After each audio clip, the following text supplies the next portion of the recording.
look word by word and verse by verse through this incredible text as Jesus has dinner with the Pharisees. Now, we're going to spend some time at the table, and I want to challenge you this week to go home and take a picture of your table.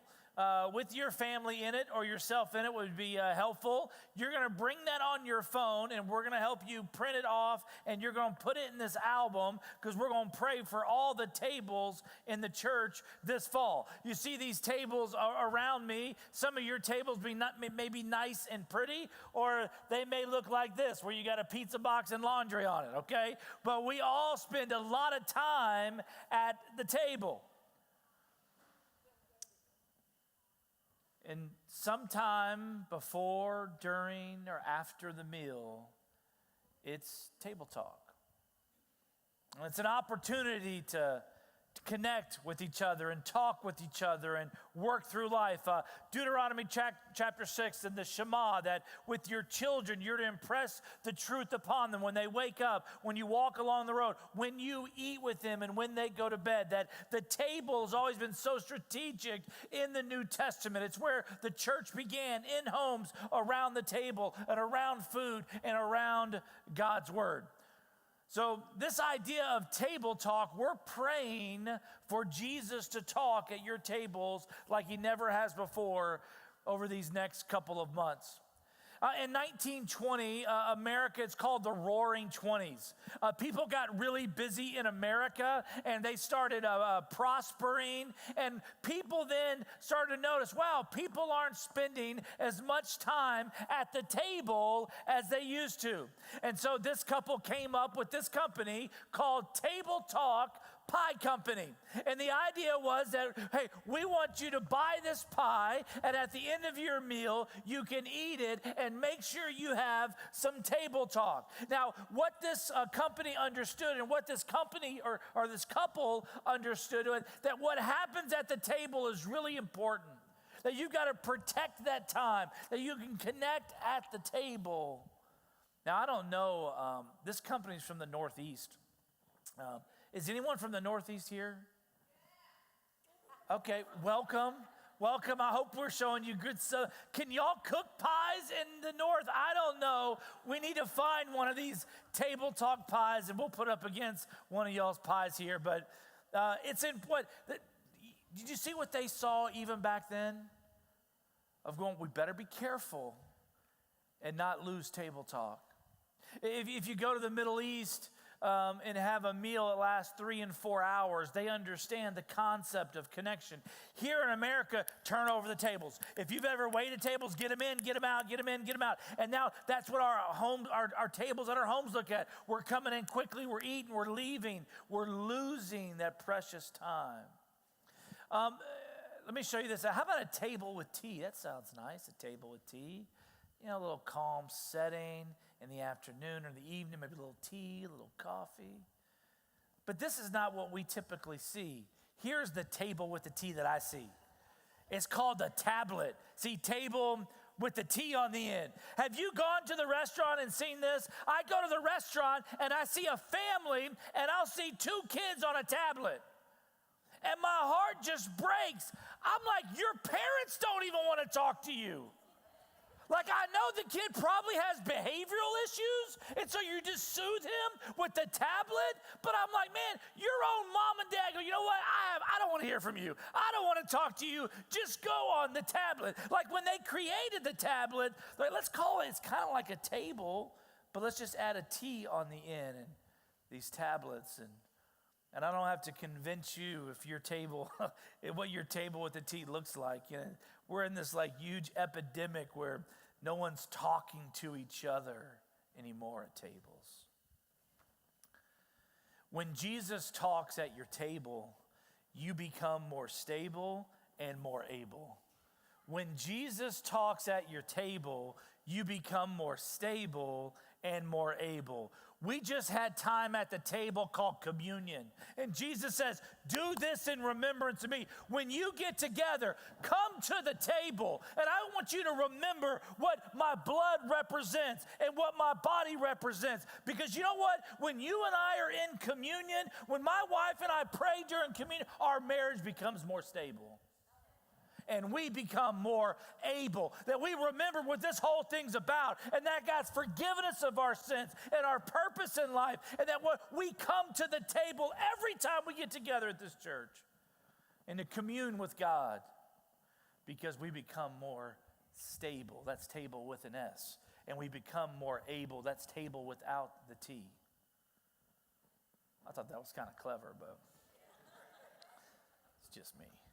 Jesus made tables, Jesus flipped tables, and Jesus sat at tables. He was a carpenter. He probably made some tables in his day. We know that with a righteous anger, that it's appropriate to flip a table. But what was most controversial in Jesus' ministry is the tables he actually sat at.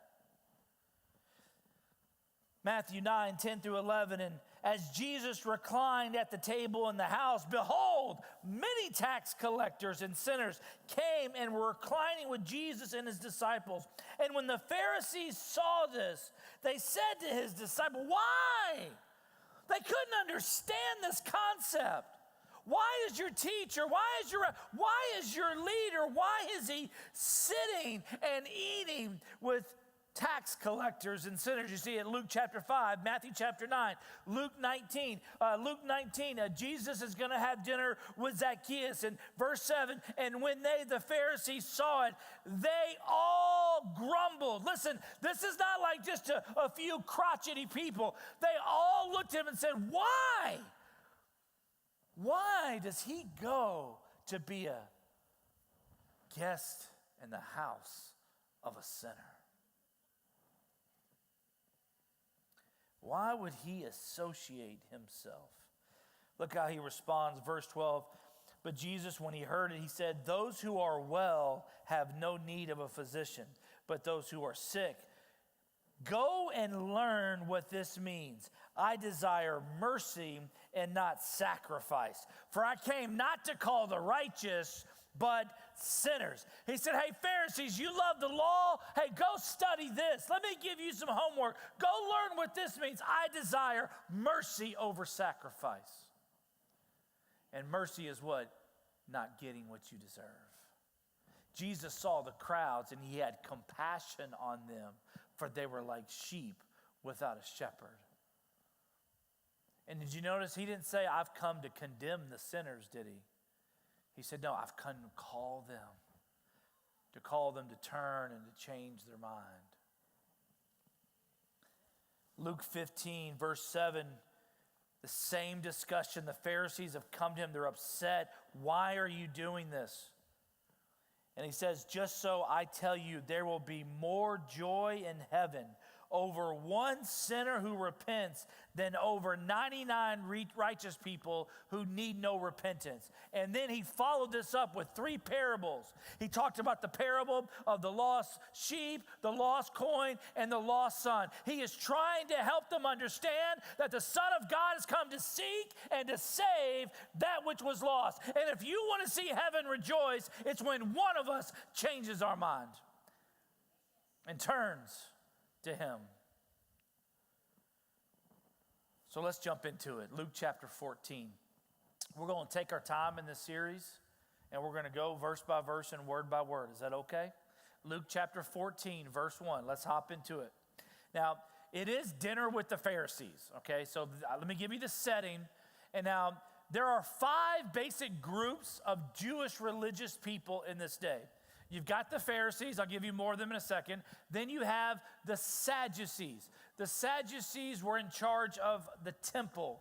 The Sadducees were wealthy, they were elite, they had a lot of power, and they ran the temple. Most of them corrupt. The Sanhedrin had some Pharisees and Sadducees. It was a group of 71, and they were the Jewish council. This is the council that wanted to condemn Jesus, send him to a crucifixion. They handled the law. That's where the Supreme Court, if you will. Then you had the Zealots. The Zealots, they hated the Roman government, and they wanted to overthrow the Roman government.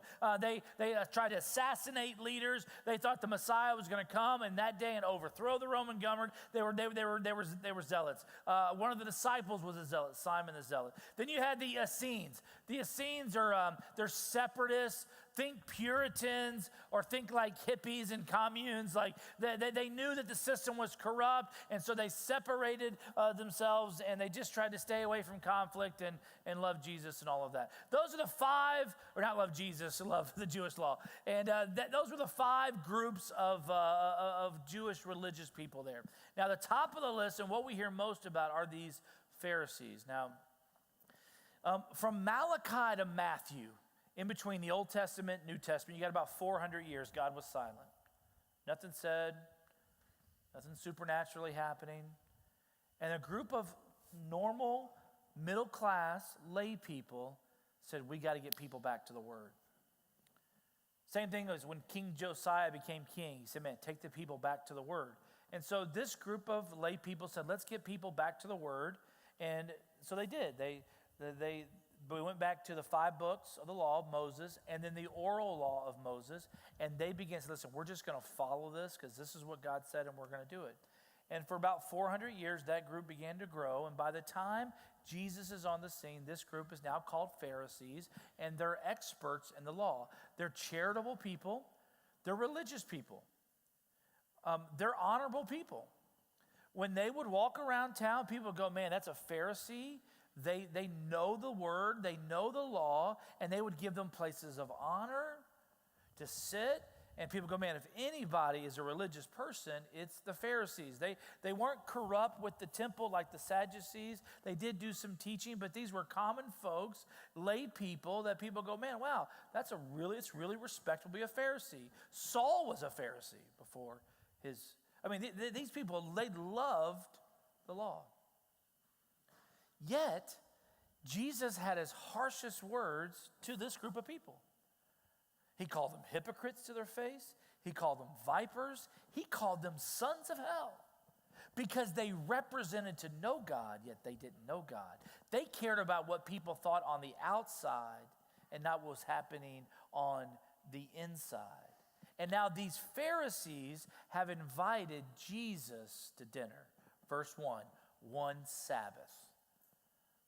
This is very important. We know the day this dinner was taking place, and it was going to take place on the Sabbath or the Sabbath. And if you have Jewish friends, of course, that's on Saturday. They would have been at the synagogue that morning, and they're going to have some form of lunch. Now, of course, on the Sabbath, you couldn't do any work. You couldn't cook. Some of you have appliances they have a Sabbath mode, and you can put what day that is, and they won't work on that day. And so you couldn't cook. You would eat bread that was made from the day before. And so this is what's happening. It's on the Sabbath. And some of you, you just say, okay, well, why don't we do that? So as Christians, Sunday is the day we come to worship. Now, or Monday night, right? And if you go all the way back, look in Acts chapter 20, verse 7, it said the first day of the week, the followers, the believers were beginning to break bread together. In Corinthians 16, Paul's talking about giving to the churches, and they would give on the first day of the week. Early writings, AD 110, that we have writings that Sunday was called the Lord's Day. It was the day that he resurrected from the day, and Christians would get back together and celebrate the Lord's Day. And that was the typical day. They would worship, and then they would rest that day.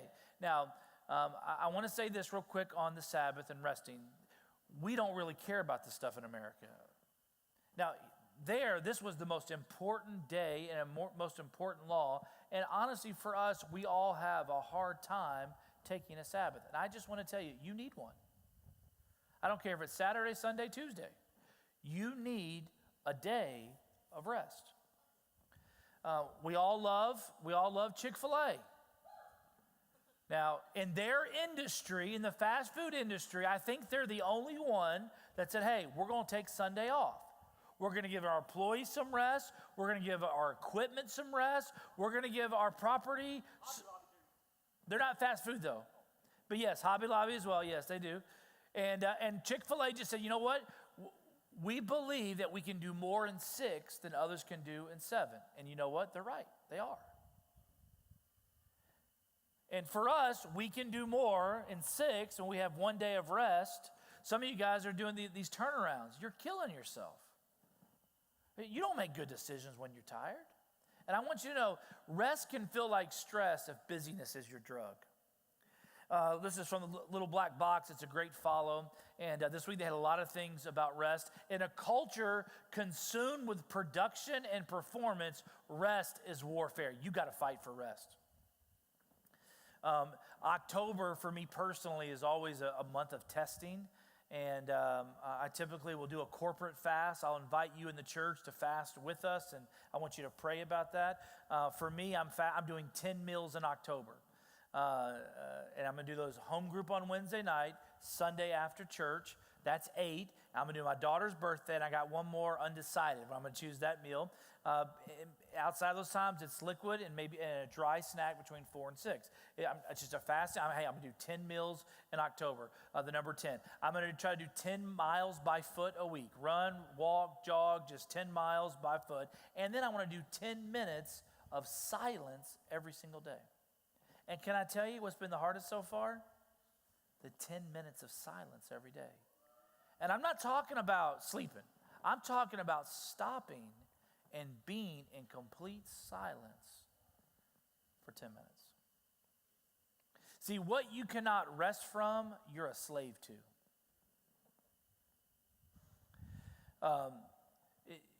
If you gotta swipe one more time, check before you go to bed, you're a slave to it. If you wake up in the morning, you gotta check the balances here, but you're a slave to it. That what you can't rest from, what you can't put down, you become a slave to. And listen, we all know this. If you don't take a break, you eventually what? You just break.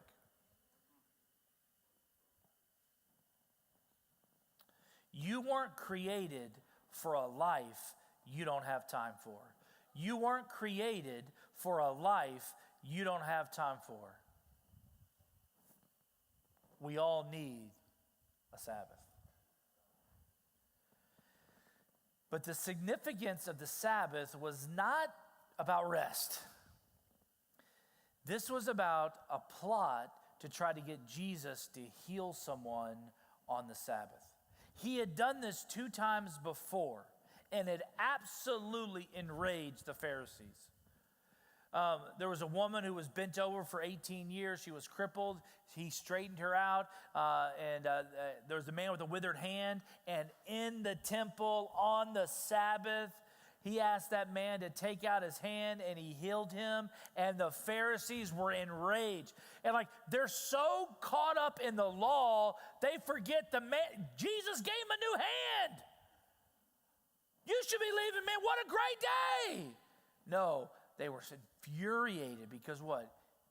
He broke the law of the Sabbath and healed. Jesus specifically taught on this when he said, I'm the Lord of the Sabbath. They were giving him a hard time, but his disciples plucked some wheat on the Sabbath. He said, the Sabbath was made for man, not man for the Sabbath. So the Son of Man is Lord even of the Sabbath. If you're with the Lord, it don't matter.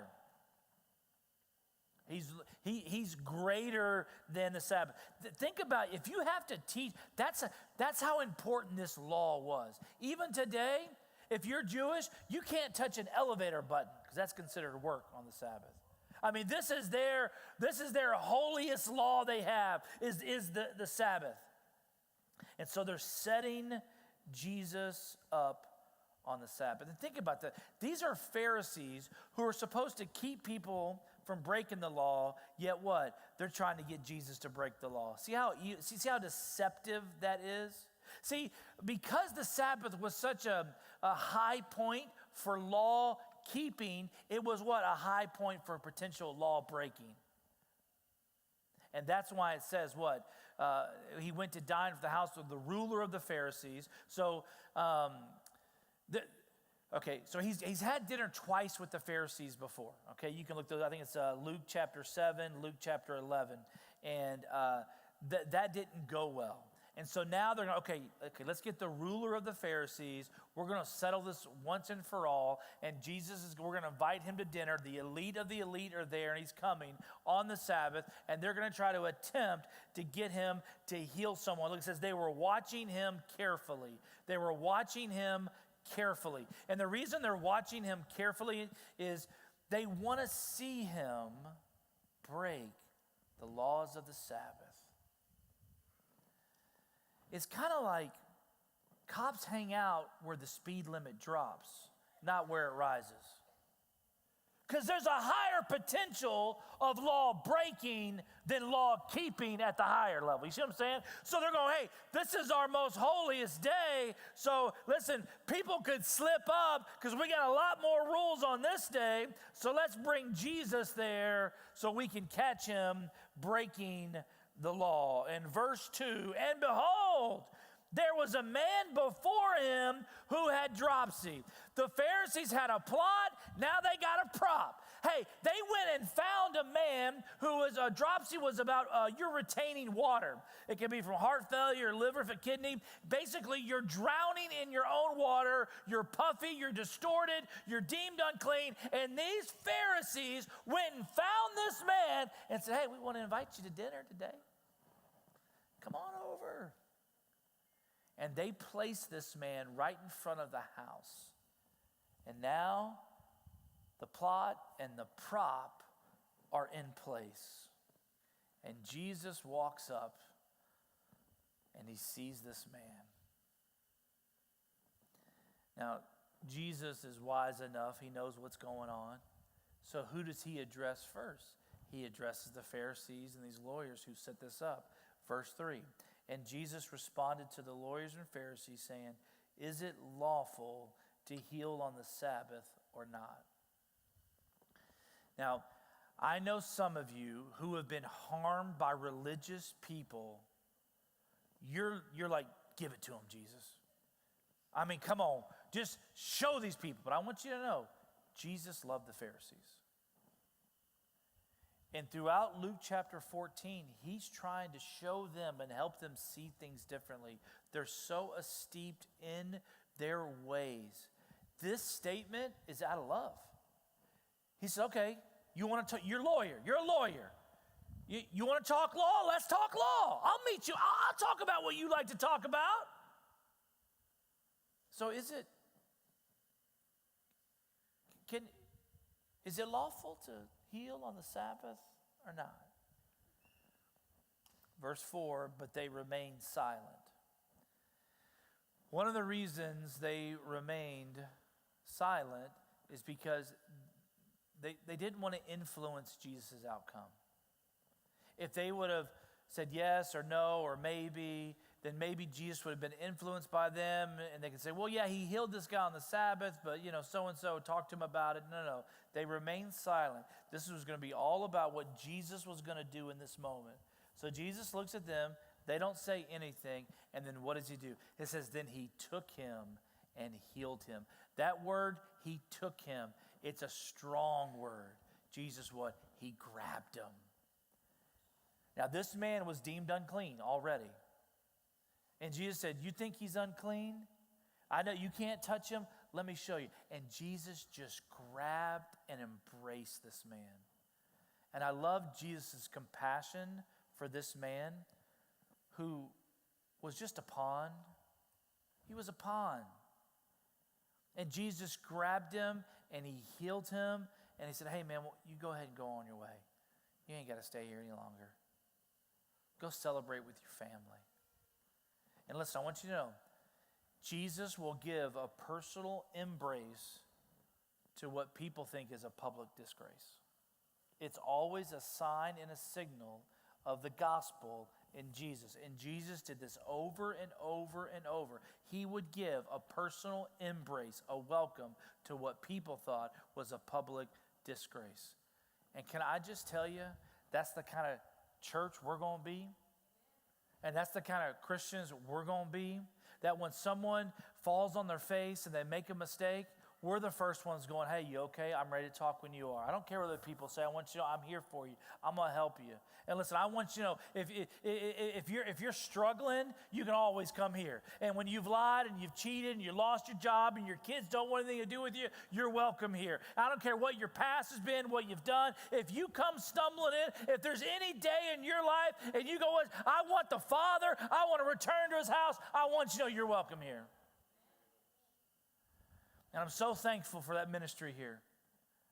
There are people, ministers, pastors that have struggled, they've made mistakes, and they know they're welcome here to heal. There are people know that when everybody goes south on them, they can show up here, and they're going to be welcome. Why? Because we're always going to give an embrace. Listen, guys, when a prodigal wants to come home, I'm not going to sit back and go, I don't know, do they really mean it this time? No, kill the fattened calf. Get the rope, put the ring on. My son who was lost, he's found. He wants Jesus. Come on, we're going to celebrate that here. We're going to give what? A personal embrace, just like Jesus did to this man. And in verse 5, he said to them, which of you, having a son or an ox that has fallen into a well on a Sabbath day, will not immediately pull him out? He's saying, guys, you're not practicing what you're preaching.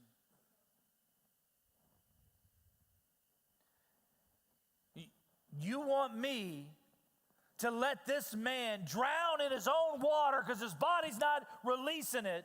But if your son fell in some water, if he fell in a well, you'd go get him out. In fact, if your ox fell in a well, you'd go get it out. But you want me to let this man drown? There are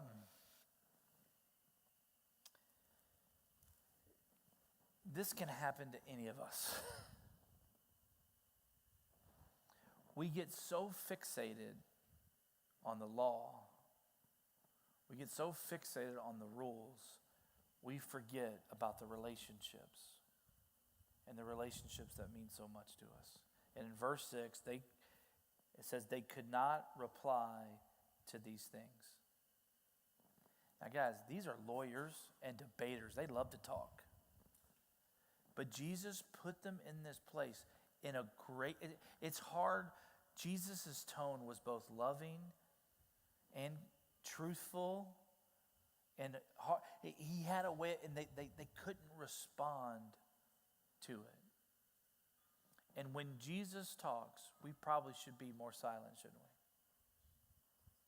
And for some of these Pharisees, this was maybe, they're like, okay, I'm going to give it a shot.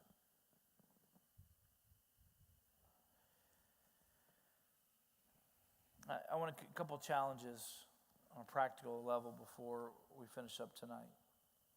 If you're a Christian, this text was written to Christians, and I want you to know Jesus wants a seat at your table.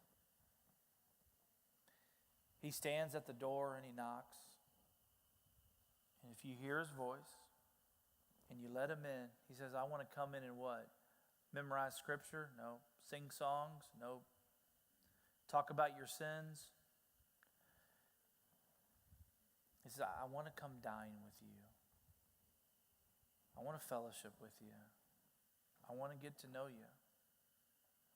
And my second challenge to us is we probably need to ask for forgiveness on what other side of this we lean.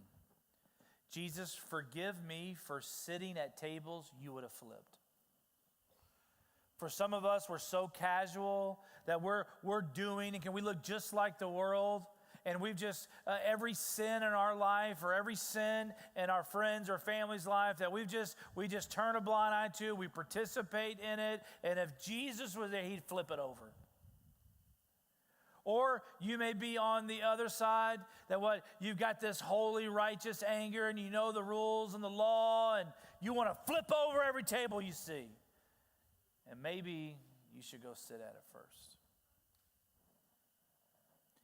And I want you to know, I know this can be complex. I don't want to sound like it's easy. And Jesus talked about this. He said that's why we have wisdom, to be wise and to work through some of this stuff. I can talk on any issue you want to, and I can give you individual examples and how to work through that, and how we work through it as a family, or we work through it as a church. I can tell you stories of. We can take the issue of alcohol. The Bible's clear, don't get drunk. It's very clear, don't get drunk. You don't drink to get drunk. And have had family and friends, that's their deal. They're going to drink to get drunk eventually. They don't say it, but that's the goal. You just keep drinking until you can kind of cloud out whatever you're feeling, and whatever that hole in your heart is, you just fill it with that. And if I'm invited, I go. And then there's a time at those gatherings that I don't need to participate any further. And so I leave. And they're usually happy I leave too, because then they can do what they want to do. And listen, lost people are going to act lost. But for me, there's a time for me to leave. When you're a new Christian, you think you can win over everybody. You think, well, man, I was in the bar 6 days a week. Now I'm saved. I'm going to go back to the bar and save all my friends. And then you go alone and you do that, and 3 months later, you're back in the bar.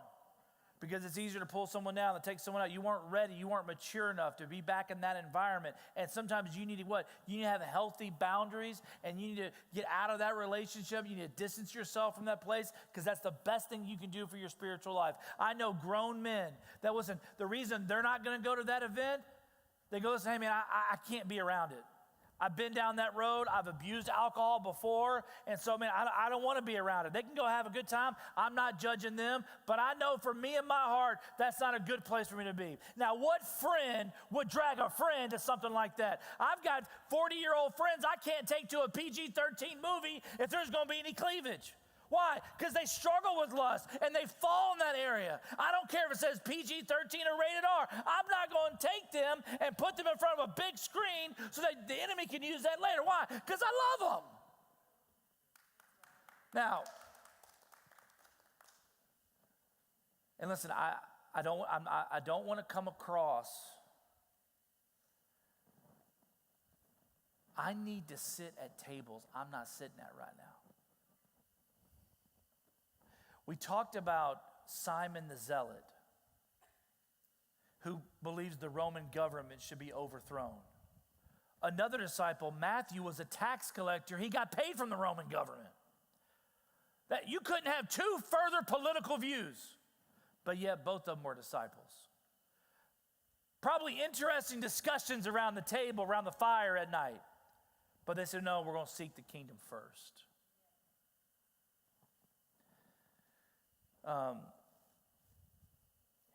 And so for me, I don't like the taste of alcohol. Unfortunately, when I was 18, I indulged in alcohol, and I told my mom the very next day, and she told me about my family's history in alcohol, and she said, Jason, you need to stay away from that. And by the grace of God, it's not a temptation for me. So I abstain from alcohol, and it doesn't cost me anything. I don't care. It doesn't matter. But I also, for me, goes, even if I did enjoy it, for me, I don't want to cause someone else to stumble and go, oh, well, it's okay for him. Maybe it's okay for me. I had a friend of the church, and he's like, hey, my home group's going out, just this dinner thing. And he's like, man, I don't think they're not going to get drunk, but I think they're going to drink. And would you help me? I just wanted you to pray through. I just want to see if my spirit's right on this. And he's like, he said, for me, I just don't know if I'd feel comfortable there doing that, and he gave a couple of reasons, and he's like, and then he's like, man, if someone needed help in that restaurant and they needed prayer, I don't think they're going to the table with pitchers of beer everywhere. I just don't think that's where they'd go. And so he said, so for me, I think I'm gonna sit this one out. I'm not gonna say anything to them, and he goes, man, if someone took a picture, I would just be embarrassed if I wouldn't be able to give context to something and someone saw me that. He goes, so for me, I'm just gonna set aside. And I can understand that perspective, and I can appreciate that perspective that he had. But you can't just always use the private-public thing. Because listen, most of our sins happen in private. They're amplified in public, they're amplified in private. But so for me and Kelly, when we're trying to show out Netflix, and 5 minutes in, the language is getting worse and worse, well, hey, let's change that. I know her, she knows me, I'm in the privacy of my bedroom, but it still ain't godly. It's not good for my heart. Whatever's pure, whatever's low, think about these things. And what? Listen, I gotta say, turn the channel. I've walked out of movie theaters before, and it's out of a, this is not good for my heart. And I don't want to be foolish when it comes to these things. Now, last night, the four of us, our family was together, rare night, we went to Walmart and did a little shopping, and the kids were hungry, we hadn't eaten, and they went to Subway, there's a little Subway in the Walmart there. And I walked over there, it was late, and there was a gentleman sitting, he was on his break at Walmart. And I just preached this message yesterday. And I just felt the Spirit of God going, hey, you need to sit at his table. Now, I'm kind of like this in public anyways, so my kids aren't really surprised. You know, they just kind of go do their own thing when I'm doing mine. And I went and just sat down at his table. He was by himself. His name is Moshin, M-O-S-H-I-N. And we just started talking. About 5 minutes in the conversation, I said, Moshin, what do you think about spiritual life? Because I don't think it exists. Everything's just material. So we talked 5-10 minutes. I said, Moshin, next time I come to Walmart, can I find you? Would you mind texting me your schedule? And next time I'll provide someone. Can I sit at this table with you? I just want to get to know you more, and I want to hear. And when he, we had a conversation, and when he would say something that wasn't true, I'd say, Moshin, I can't agree with you on that.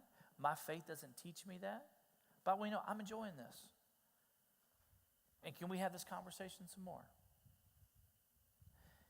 And I tell you that to say is, I wouldn't even notice that guy if I hadn't been studying this all week. And that's sad. So we might need to invite some people to our table. And we might need to go sit at some tables that we normally wouldn't sit at. Let's turn the tables. Let's turn the tables this fall. And I don't mean just turn them over for righteous anger. I'm talking about turn them so you can sit closer to somebody. Do you have an empty seat at your table? Try to fill it. Say, God, we bought a table with 6 seats. We have a family of 4. God, we're believing that you have someone to sit in those 2 other seats. Would you bring them to our table this fall? And what's going to be amazing is the dinner hadn't started. It starts next week, okay? The dinner with the Pharisees, he's going to go inside the house. And listen, at every time when someone says something false, Jesus is going to bring it back to truth. He's going to tell parables. He's going to speak to them directly. Listen, we can't have people at our tables when they say something false and just sit there. You got to learn in truth and grace to engage in that conversation and go, listen, it may feel like confrontation, but it's not. It's loving. And now listen, Jesus said, if you go present the gospel and they don't welcome you, what did he say? Dust off your shoes and book it. Because listen, because they don't want to hear it, but there's 30 other people who do want to hear it. It ain't up to you. And some people are trying to get somebody saved or get someone to believe like them, and they've been focused on this one relationship for so long, they ain't even welcoming it really anymore, and they're missing out on what God has for them. And sometimes you got to go, you know what, I got to disengage in that one. That's not good for me. They know where I stand, and I'm going to go share what somebody wants to hear. All I'm trying to say is it's a lot of wisdom in this, guys, of what tables to sit at, how long you sit at, and what you say at the table. But I know this, when Jesus talks, when he begins to speak, things change. Let's turn the tables.